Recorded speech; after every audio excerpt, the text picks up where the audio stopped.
Welcome to episode 714 of the Entertainment 2.0 podcast, brought to you by thedigitalmediazone.com. I'm Josh Pollard.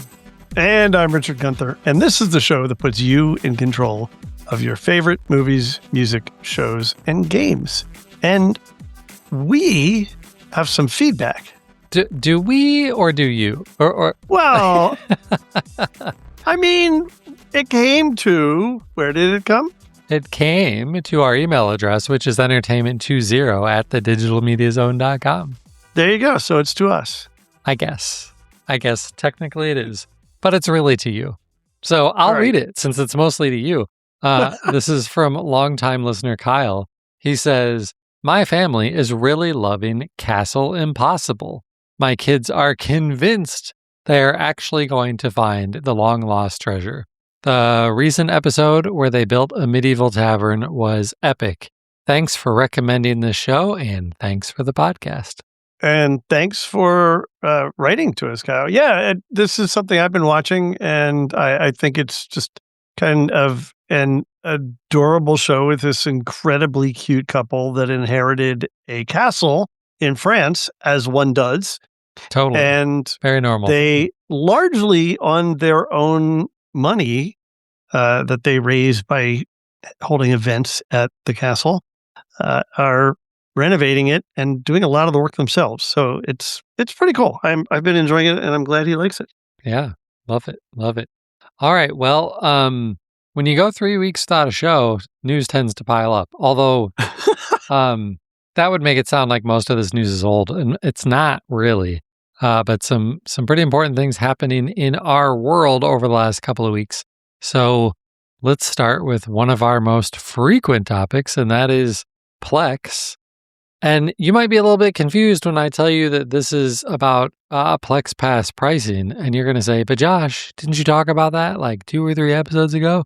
Yes, I did, but they're making yet another change because just a few weeks ago they announced that they were increasing the cost of a lifetime Plex Pass 200% from $250 to $750. Okay, that was the old news, which I might have still needed to warn people to sit down before hearing that so that no one passed out when that price is tripling. That's insane.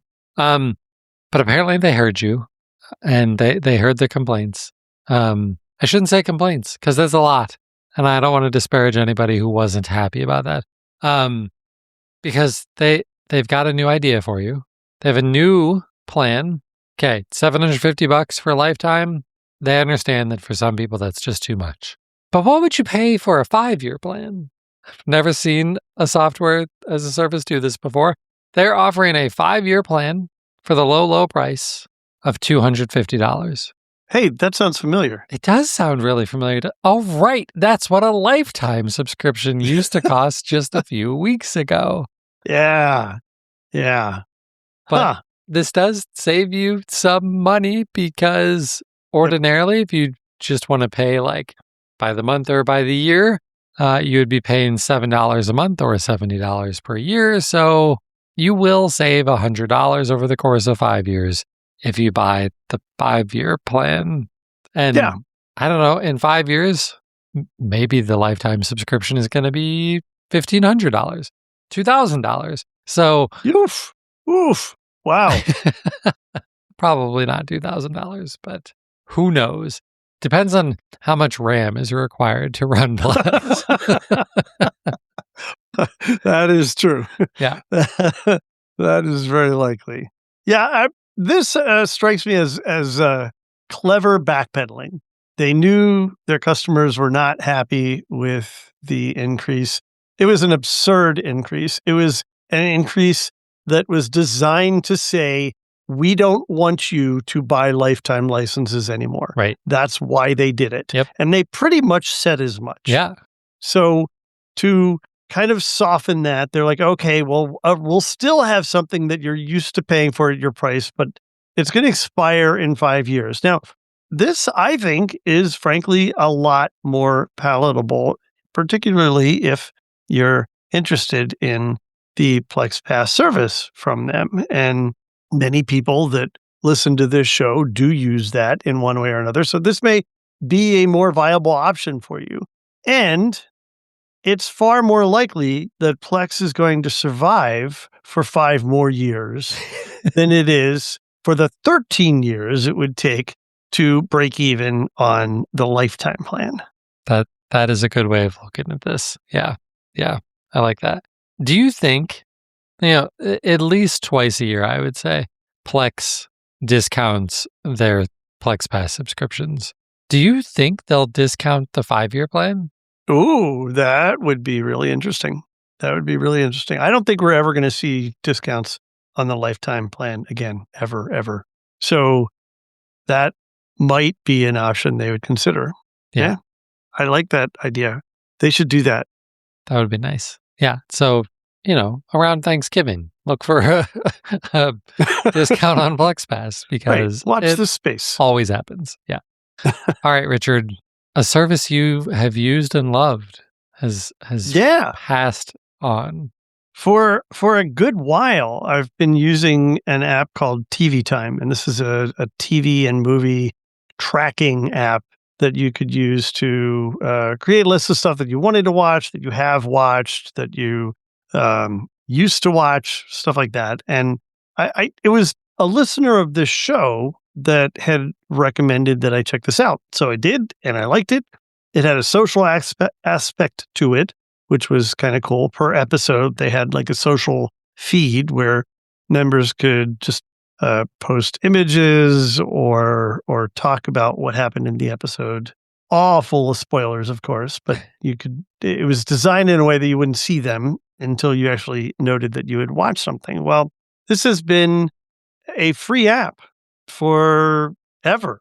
And the company, and I say company kind of loosely because I don't think it's a very big organization. It's probably just a couple of people that owns and created the app, or owns and maintains the app, I should say, couldn't make it viable for themselves anymore. It obviously costs money because they had to feed all of this information about shows and air times and all that stuff.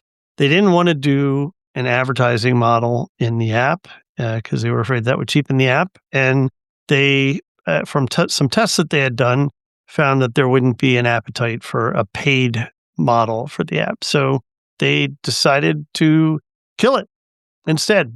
And it was fast. They gave just a couple weeks notice. Now, they did allow people to download their data. So you could get a full download of the data, and several similar or competitive apps very quickly scrambled if they didn't already have the ability to import that download. It was basically part of TV Time's GDPR extract process. Oh, and that's how you could get your data down. And it came down like fully normalized into dozens of files. So then the zip with all of those files had to be uploaded into another service to be incorporated into their database, if to whatever degree they could support that. So there are alternatives. The alternatives are things like Tracked, which I've talked about before, SimKL, I think that's the way to pronounce that, SIMKL, which is essentially a TV Time clone. I don't know if it was designed quickly to pick up the slack from TV Time or not. There's an app called Serialized. It's pretty much TV stuff only. Movie Base is TV and movie stuff. And Letterboxd is another option. Now, all these have some form of free access, which is what I was looking for because I wasn't paying for the TV Time app and I didn't want to pay a subscription for something like this. So I went with Tracked. I had been familiar with it before. I thought it was a little bit burdensome, but that's because it has so many options. It lets you track so many stuff and create all these custom lists, and it wants to know the exact time that you've watched something, and it keeps track of that, which is kind of interesting.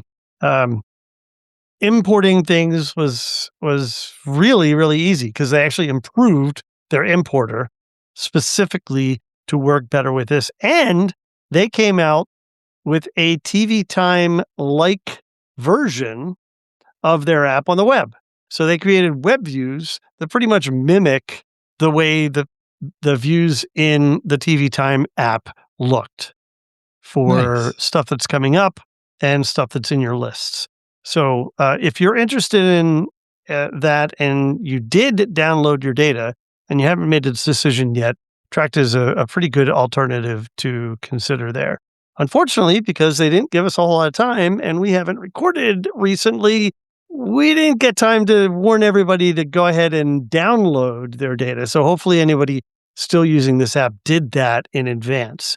And if you've chosen something else, let us know what else you decided to go with and why, what features it had that were interesting to you and whether you think you're going to stick with it for now. But interestingly enough, when you tried to put the link in to the support article about this shutdown, I think you found that there is no support article anymore because they shut everything down. The servers, the support site, the app backend, it's all gone. There's a thanks for your business page at their website, and that's about it. So Wow. it's sad. I really did like what they were putting together, and I always wondered, how do they pay for this? Right. Right.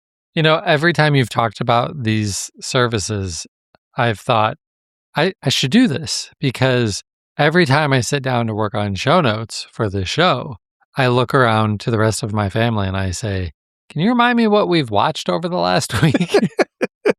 Right? Yeah. It would make that a lot easier. Exactly.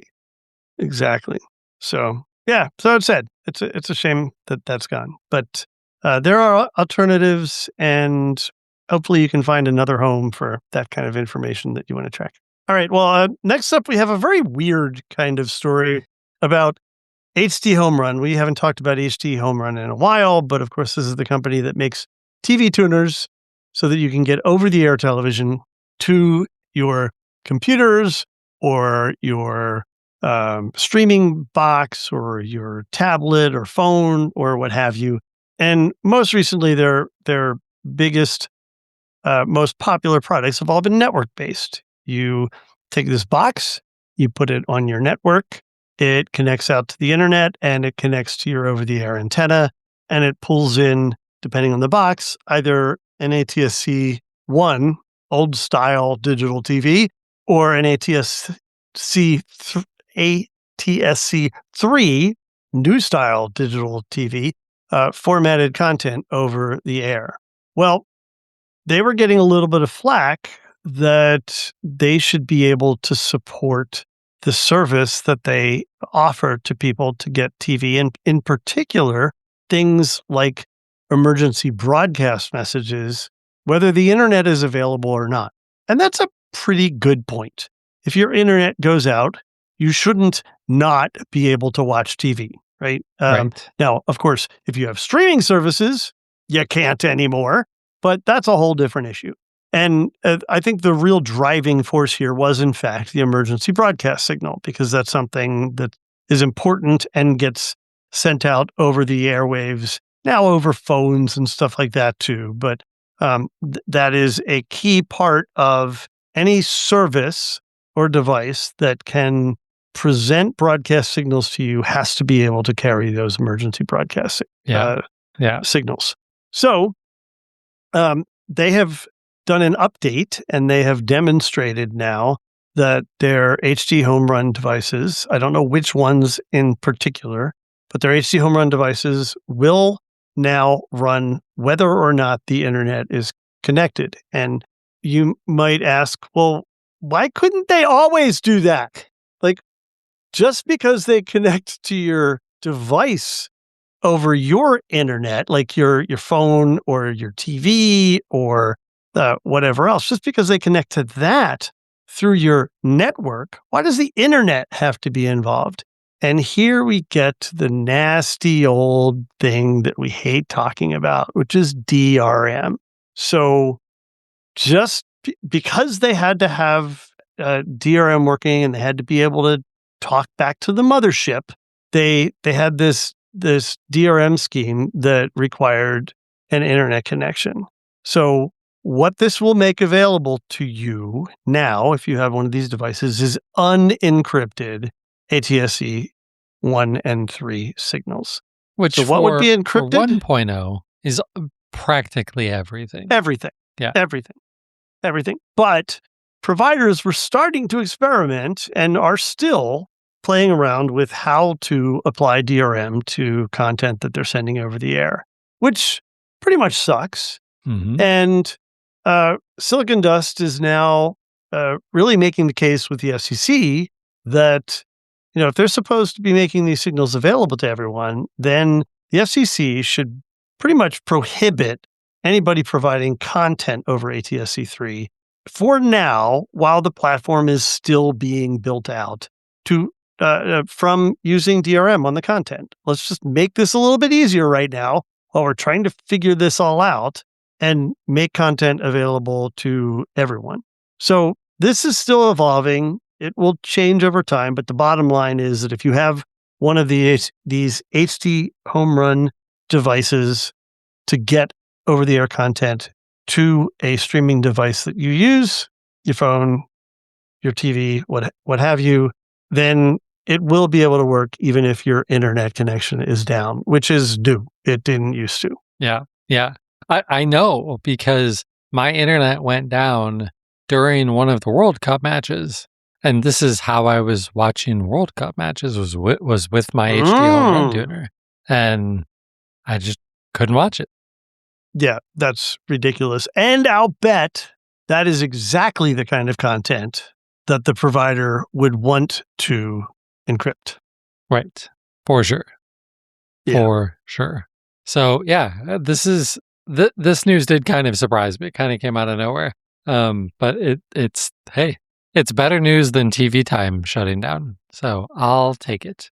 It is. Okay, so we had a good news story. Let's have a bad news story. Let's move to audio news. Like the rest of this episode is bad news stories. Oh, geez. Okay, sorry.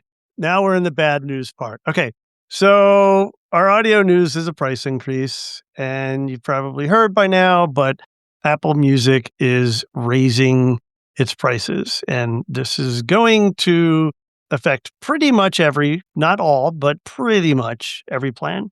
And why? Because licensing is getting more expensive. So they're increasing the costs of the individual plans and the student plan by $1. So if you were paying $11 or $6, you're now paying $12 or $7.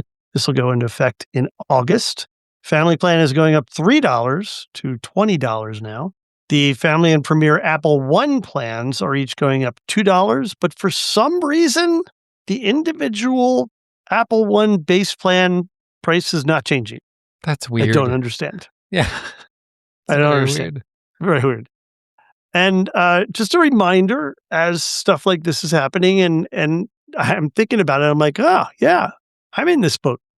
I don't pay, well, let me say this differently.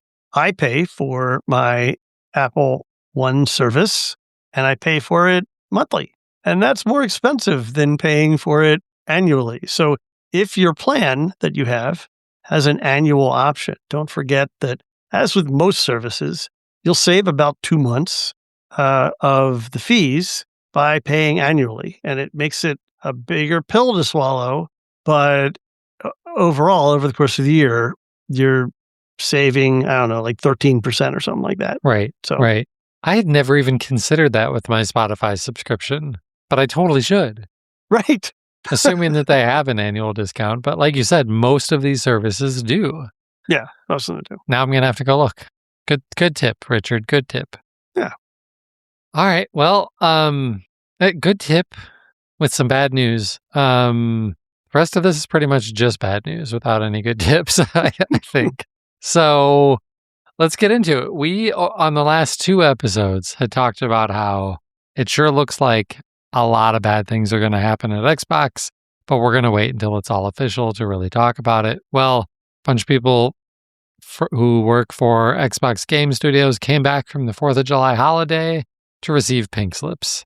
So Xbox CEO Asha Sharma announced on July, that would have been the 7th or something like that, that around 3,200 people would be laid off over the course of the next fiscal year, with about 1,600 of them taking place like on that day.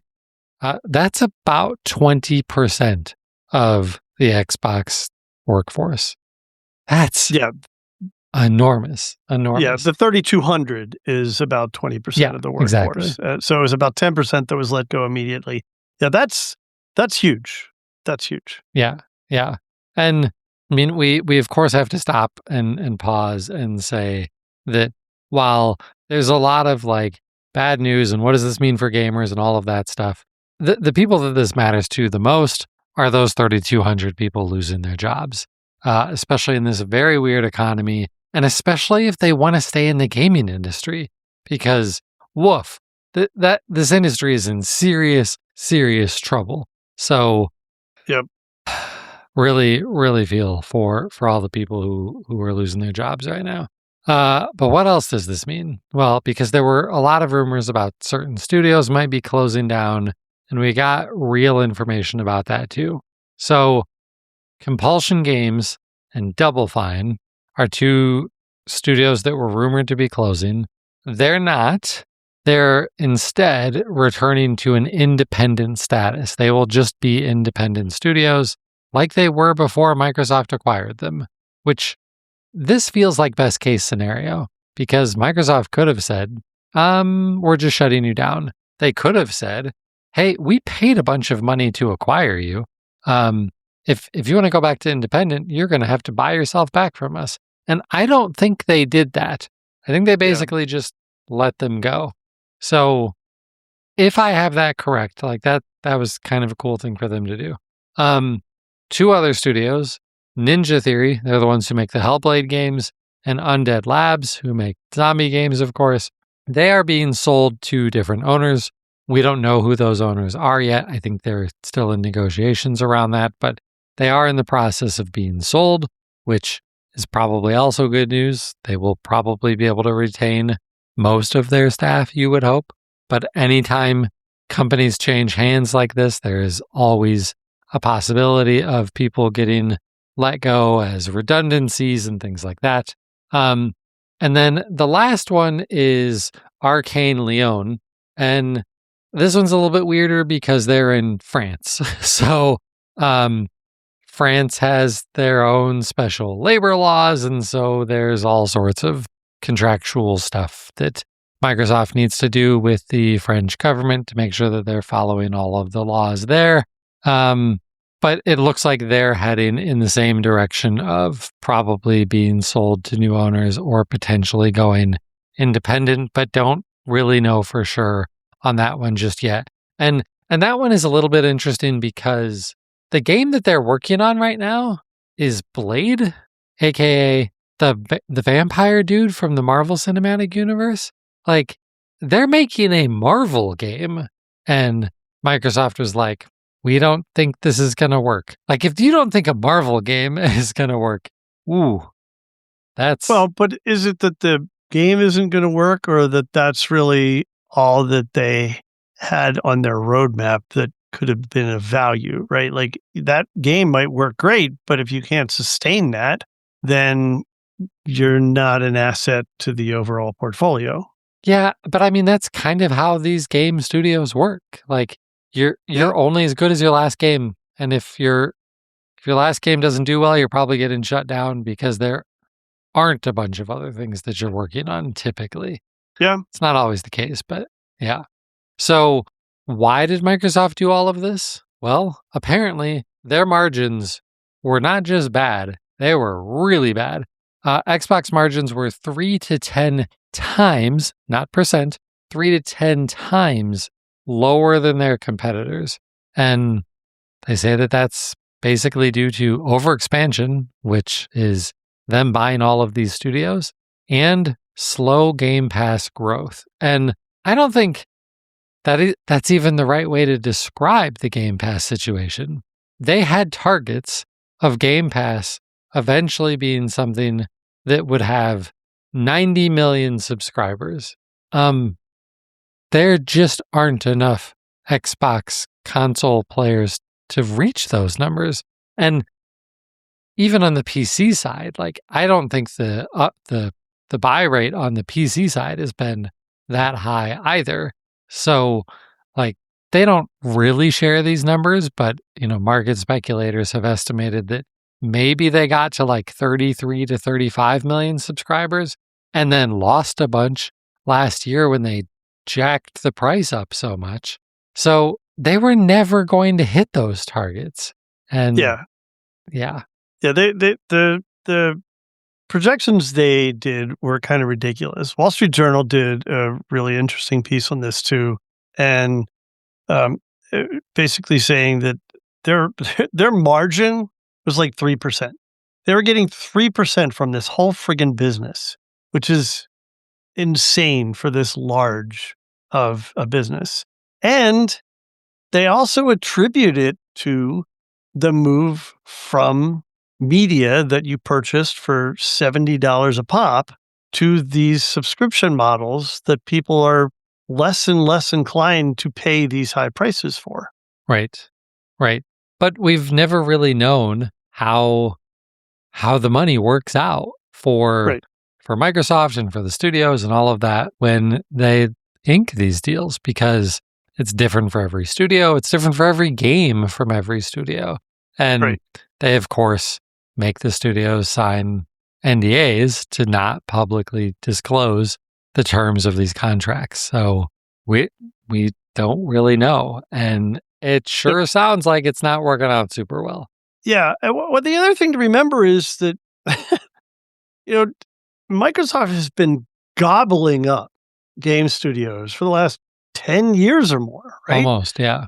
And they spent an obscene amount of money on Blizzard. They bought Mojang when they brought in Minecraft. Right. Or Mojang, depending on where you are. They bought it. They bought King. Did you know that they own King? Yeah, that came with the Activision Blizzard acquisition. Yeah. Why? Like what?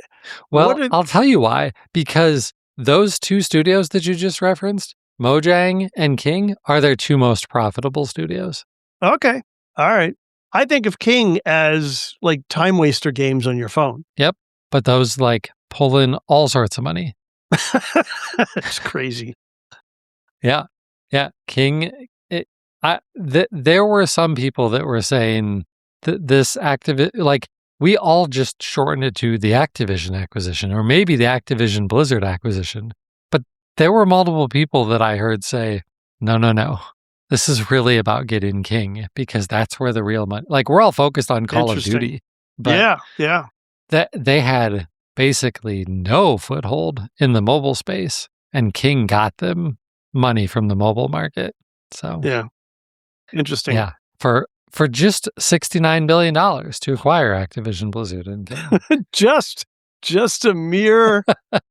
It's a rounding error. Let's call it 70 billion. What's a billion? Right. So they're getting rid of a bunch of these studios.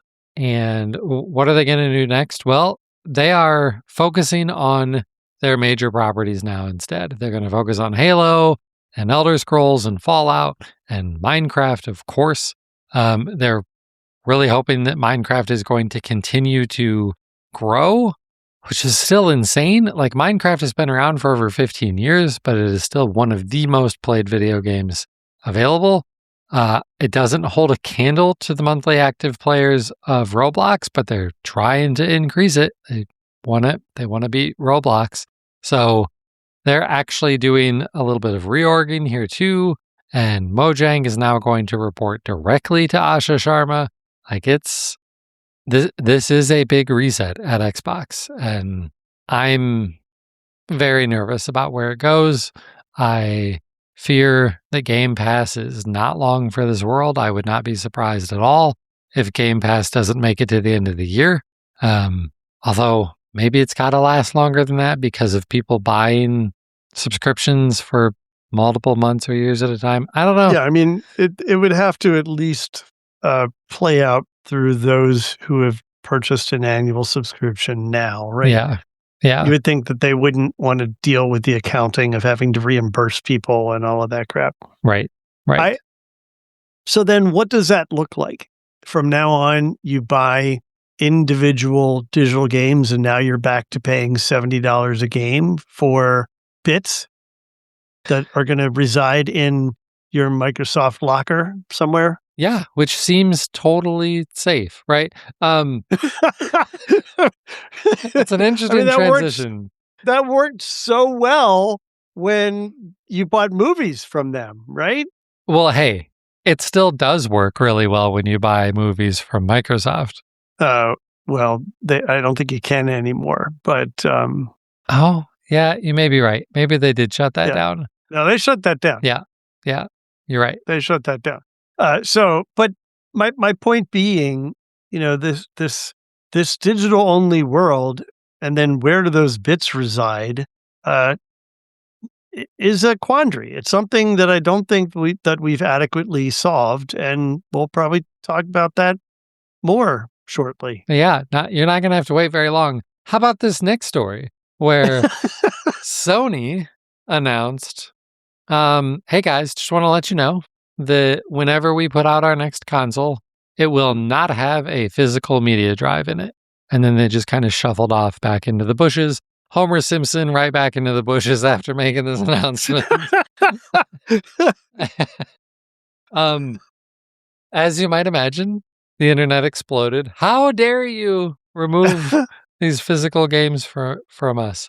I think that this is the internet, as they normally do, completely overreacting to things. Sony has the numbers here, guys. Digital game purchases on the PlayStation platform represented 80% of game purchases in 2025. 80%. There just aren't very many people buying physical games anymore, especially on Xbox and PlayStation. It's a little bit more common on Switch because Nintendo's friggin' weird and does weird things with the way that they manage digital games. But on the Xbox and the PlayStation, like, this is just what most people have transitioned to. But there are for sure a lot of people out there who are screaming from the rooftops about how, well, now I'll never own anything because if it's just bits, I don't actually own it, and you can theoretically take it away. And, I mean, all of that is true, but guys, 80% of games were purchased digitally in 2025. And that number is not decreasing, it is increasing. So I'm having a hard time being upset about this. Yeah, I get it. I mean, it's the same digital locker problem that we were just talking about. I think that there's a couple things about this that I think are interesting to look at.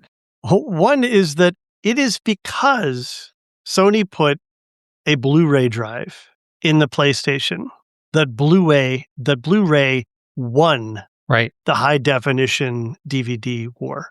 Like, this is the device that got us Blu-rays over HD DVD. Yep. Yeah. And Blu-rays were by far the inferior format. Right. Right. But the PlayStation 2 had it built in, and everybody had a PlayStation 2. Yep. So that's kind of, end of an era there, right? Okay, so we're getting rid of this thing that screwed over the whole community, the video purchasing consumer community. Yeah, so that's fun. Yeah. And then the other thing is that they just don't have a good record with this, right? Like you and I were talking earlier about how recently Sony announced that, oh yeah, that whole PlayStation movies thing. Yeah, we're closing that. You won't have access to your movies anymore. Sorry. The movies that you thought you were purchasing for permanent ownership. The bits, where are the bits? They're gone. And as far as I know, you're not getting compensated. And Sony never played with Movies Anywhere, so they don't exist anywhere else unless you somehow purchased them through an agreement where you could get a digital copy on Sony and somewhere else. But I don't know how prominent that was. Yeah, or I don't know that that that was was even really a possible. thing, right? Yeah. Yeah. So I mean, I understand why the internet went crazy. I get it. Well, you wanna know the other I didn't even put this in the notes. Do you know how they actually announced this? So Do I want to know? so it was basically like the last paragraph of a bigger press release, which is not surprising, right? Do you wanna just take a guess at what that press release's primary focus was? I mean, it's Sony.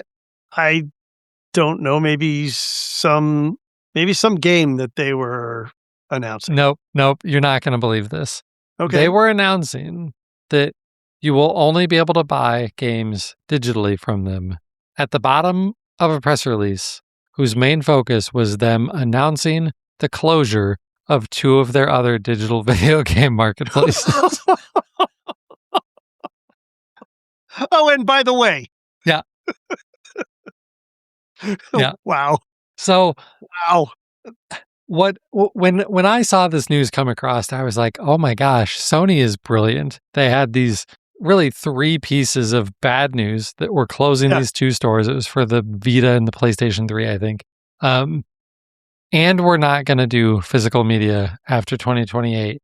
Let's just throw all of this out the Wow. same week that Microsoft announced all of these, studio closures and layoffs. Because Crazy. how could anybody be mad at us when our competitor just fired 3,000 people? And so Really? they You think wandered that's back your to the cover? bushes. Yeah, I think that's what they were hoping. Yeah. But I think Oof. the other smart thing about what they did, though, is they could have waited until they announced the next console. They could have been like, "Here's the PlayStation 6, and oh, by Right. the way, it doesn't have a physical drive." And then it would have sullied that whole announcement, right? Yeah, totally. No, this is good to get out ahead of it. It's Yeah. absolutely the right move to get out ahead of it. And then by the time they do their product announcement, it's not a surprise. Nobody should, still will, but nobody should be complaining about it at that point. Yeah. Yeah. And I don't think they actually announced this, but you can currently buy a an external version of the Ultra Ultra HD 4K Blu-ray drive for the PlayStation 5 right Really? now. Yeah, if you buy the digital only one, you can buy a standalone drive and plug it in. And so if they want to be cool, they could just make that work with the PlayStation 6 when it comes out. Will they? Who knows? Sony's not exactly in the business of being your best friend. I think that would be that would be.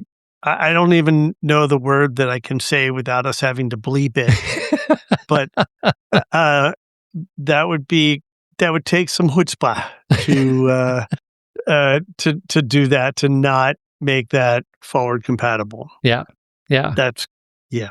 Well, that's sort of like forwards and backwards compatibility has never exactly been PlayStation's forte. So, except for when Xbox basically forces them to. So, we'll see. But I don't know. They're timing this for 2028. I kind of don't want a new console in 2028. I feel like we should just keep waiting because we need the rest of this hardware stuff to resolve itself before we start putting out new consoles. And this entire industry is going to need to figure its life out because it feels like the entire video game industry is circling the drain at this point. And I don't know, maybe we just won't have a gaming segment in this show anymore. That's the direction it feels like we're going with this entire friggin' industry. Well, that's entirely unlikely. The idea that it won't exist anymore, the gaming industry itself, because Yeah. there is a market for it, but they took no lessons from the music and book industries. Like they didn't seem to learn anything from the hardships that other industries that have made the difficult move to digital have had to deal with, and that have hurt many companies. I mean, we've seen an enormous amount of publishers either shut down, book publishers either shut down or get gobbled up because they just cannot afford digital only distribution the way the models work right now. So, Well, and there's so much more competition. I mean, the Microsoft has been pretty honest about the fact that their biggest competitor is not Sony, it's not Nintendo, it's TikTok and everything else that you're doing on your phone that is not playing games. These are all attention services, and everybody's attention is going elsewhere right now. See previously read book, The Siren's Call. Yeah. Yep. So that does it for all of our depressing friggin' news this week. Let's hopefully we've got good things to talk about in our entertainment centers. Richard, you got anything good there? Yeah, I'm not going to start with something good. So I don't know if I talked about this before, but I got tired of waiting for Project Hail Mary to come out on disc because that's not going to happen until next month. And that's an extremely long window for a film that's been available digitally for, I think, months now.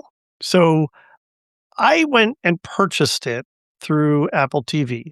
Well, guess what? I can't get that through Movies Anywhere. What? Right. I don't know why. I don't know if it's the studio. I don't know if it's because it's the pre-release before the digital or before the disc is available. I don't know why. But that is annoying to me. Majorly annoying to me. So that's very frustrating. But I have it in Apple TV and only in Apple TV. So this is one of the reasons why I don't buy digital-only copies of stuff. Right. Because I want to have it on my Plex server, and I want to have it anywhere I happen to be. And what if I go somewhere and I'm in a hotel and I want to watch a movie that I have, and they have Amazon where I can log in, but they don't have the ability for me to log into Apple TV, right? So anyway. So that's kind of frustrating. But what have I been watching? So other than the Go Fishing Now scene about 15 times at least by now, if not more, from that movie, I have finished The Night Manager. I finished that weeks ago, actually. That was the second season. There will be a third season. That's cool. I'm happy about that. I did finish all of Castle Impossible that we talked about a little bit earlier. The second season was only, I think, 8 episodes long, but it was enjoyable, and I'm hoping they're coming back for a third season. I'm not sure. We started the second season of the show The Four Seasons, which currently, as far as I'm aware, only has 2 seasons, but we'll get a third. Confused yet? And this is the show that's based on that old Alan Alda movie from the 70s called The Four Seasons. So we're continuing to enjoy that. I binged and watched all of the 5th and final season of The Bear through to the finale, and I loved it. I thought it was so good. I thought it delivered. I'm very satisfied with the way it ended. I hope they don't try to do anything else. I hope they don't try and come in with any follow-on movies or any other interstitial stories that we hadn't heard about before. It ended nicely, and I hope they keep it that way. My guilty pleasure, Big Brother has started, Big Brother season 28, and I almost decided not to watch it because of who they introduced as a participant in the first episode. Who was I'm it? watching it. I'm not gonna spoil it. But you knew going in. But I didn't know going in. Oh. In the first episode, they introduced surprise participants, and I almost said, "Nope, I'm out." But I've decided to stick with it. So we'll see how this season goes. I started the TV series on Apple called Loot with Maya Rudolph. I think that's her name. Formerly, I believe, from Saturday Night Live. Very funny comedian, actress, and it's great. It's great. It's this woman who gets divorced, and she and her husband had started this company and had just gobs and gobs and gobs of money. And she decides to, oh, hey, I have a foundation. I think I'm going to run that now. That's what I'm going to do with my life now that I'm divorced. And hilarity ensues. So I recommend that if you've been thinking about watching that. I finished the Apple TV show Maximum Pleasure Guaranteed. That was the very weird mystery comedy crime thing featuring Tatiana Maslany. She was amazing. As always. The I mean, it's good. It's entertaining. I'm watching it because she's in it. I Yeah. will watch a second season because she's in it because she's so good. And I've been watching a whole lot of videos on YouTube about a new UV printer that Xtool is coming out with. Huh. I wonder why that is. You might hear more about that in the future. I And don't even then understand what a UV printer is. I Like, know you it's put so your arm in fun. and it gives you a sunburn? I don't. No, don't do that. You can pretty much print on anything. And I mean anything. You have a bottle, you have a book, you have a piece of paper, you have a piece of glass, you can print on it. Huh. I'm very excited about this. And I watched the movie Heartstopper Forever. This was the movie that they used to wrap up the series Heartstopper on Netflix. I really dislike when I was going to say companies, but when production houses do this, when they cheap out and decide, oh, we're not going to do a whole season, we're just going to wrap it up in a movie. And 4 hours really wasn't enough to tell the story that they wanted to tell. It would have played better as an 8-episode arc. So I'm kind of frustrated by that. But um, it was a very good story. This was the kind of gay coming of age story in a British grammar school.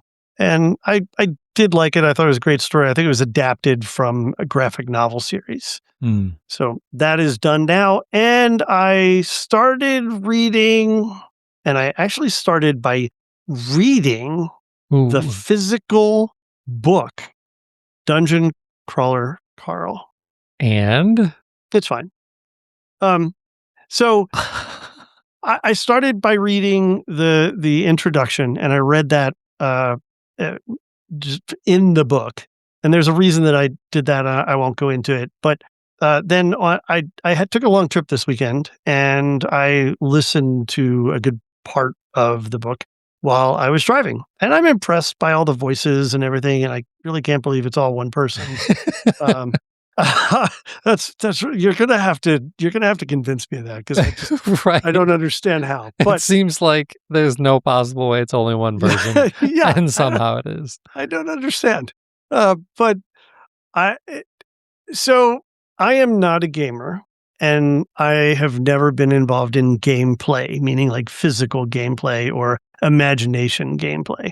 So this is plucking all the strings that would appeal to all the things that I don't do. And I'm enjoying it, and it's entertaining, but I'm not delighted by it. Like I think many of our friends probably would be. Yeah. Okay. So I'll finish it, but I don't at this point expect that I will read any more in their series. Well, You're not going to read the we'll next see. 7 books when you're done? Oh, geez, I know, right? Okay. But next up for our book club is a book I've been wanting to read, which is Everything is Tuberculosis. And I think we've talked about this because did you read this or I've did not read Ben it, read it? but Jen really loves this book. Yeah. This is by the guy who did the podcast, and I have to say this slowly, The Anthropocene Reviewed. Yes. And it was his way of looking at very specific things in our world and diving deep, deep, deep into the background behind those things. And I can't wait to read his book. I'm very excited about this. Yeah, I should read it at some point. So that is what I've been up to. What have you been up to? And I'm looking at your list, and this first one does not look like a media thing. It's not, but we do talk about projects around here that we're doing around the house. And I mean, there's a little bit of media to this, but not much. So I finally got fed up with smart things and for my home automation platform and decided to bite the bullet and really give Home Assistant a try and went all in. Because earlier this year, I had built that Linux box to host my Plex server and host channels and all this other stuff. And I thought, I've already got this server. Might as well buy a USB stick and make it my home automation hub too. And so I did all of that. I guess the one media connection is like, it discovered my Google TV devices and I can control those from Home Assistant now. So there you go. Yeah, There's the media. pretty much indication. anything that you have in your home that's internet connected, that's media, it will discover and even give you controls for them. But I find their controls really clunky. I Oh, don't know yeah. that I would actually use that to control anything. Yeah, I'm never, ever going to use Home Assistant to control my Google TVs. Ever. Ever. Yeah, there's that. Okay, so if you ever talk about that again, we're going to have to boot you over to the Home Tech Podcast. Sorry. I might need to talk to those guys because this software is complicated. Gavin as a service. Exactly. Okay, so gaming, it's basically I just checked yesterday, I think. I have over 50 hours into Forza Horizon 5 now. I have finished the vast majority of the like main parts of the content, like the main races and all that sort of stuff. There's a million other things to do. I'm not going to do all of them. I'm not going to collect all 550 cars. That's not me. There's various events and stuff that I won't do, but I have for sure gotten my money's worth out of this game. It's been a blast. I'm not going to stop immediately. There's still fun things to do. Yeah, but maybe you won't have to hear me blabber on about Forza Horizon 5 for much longer because it was good. Movies. During our vacation, I did watch the movie Sneakers while I was on the plane. That movie's just so good. It's classic. It's so much fun. Gotta love Robert Redford. It's such a fun movie. It's such a fun movie. Man. It's funny. I think that came out roughly around the same time that Hackers came out. And if I remember correctly, I think everybody was like, well, Sneakers is far more accurate right. in how it portrays things than Hackers was, somewhat ironically. Yeah. And I remember when I worked with InQtel, look it up and you'll get the connection. Folks there that I worked with who were into these kinds of movies were just so into Sneakers. They thought it was brilliant because of how much was just kind of right on the nose technology-wise. Yeah. It's not that far-fetched. It was well done for... This movie was for sure early 90s, so... Yeah, I don't remember when, but it was old. It was old, but absolutely worth watching. Silo has come back on Apple TV, so we have watched the first 2 episodes of that. If you don't really remember season 2 and stuff, I would recommend going and watching a recap. That's what I did. They're departing even more from the books. And I'm not sure that it's a bad thing, but it's definitely departing from the book for some things. But it's still love the show. So good. And then I already mentioned this a little bit earlier. A little bit of World Cup. Probably not as much World Cup as I would have liked to have watched. But another entertaining World Cup tournament for sure. Maybe would have preferred some other countries winning, but Spain is fine, I guess. They earned it. I can say I watched 0 hours of the World Cup this time around. Really? Really? As a community event, it is so fun. There was one of the semifinals matches, I think, in the airport while I was trying to travel back from Puerto Rico a couple of weeks ago. And we had a little bit of a layover, so everybody's crowded around the TVs at the bar and stuff. And that is just the way to enjoy sports. So I mean, I'm by no means a huge soccer fan, but you give me a best on best international tournament and I'm probably going to watch it, especially if there's huge groups of other people watching it, because it's fun. It's just fun. Yep. Yeah. Books. I am most of the way through a book called The Authenticity Project. This is for my book club. I don't think anyone from my book club listens to this podcast, so I can give my thoughts on it now before we meet next week. I've liked this book more than I thought that I would. This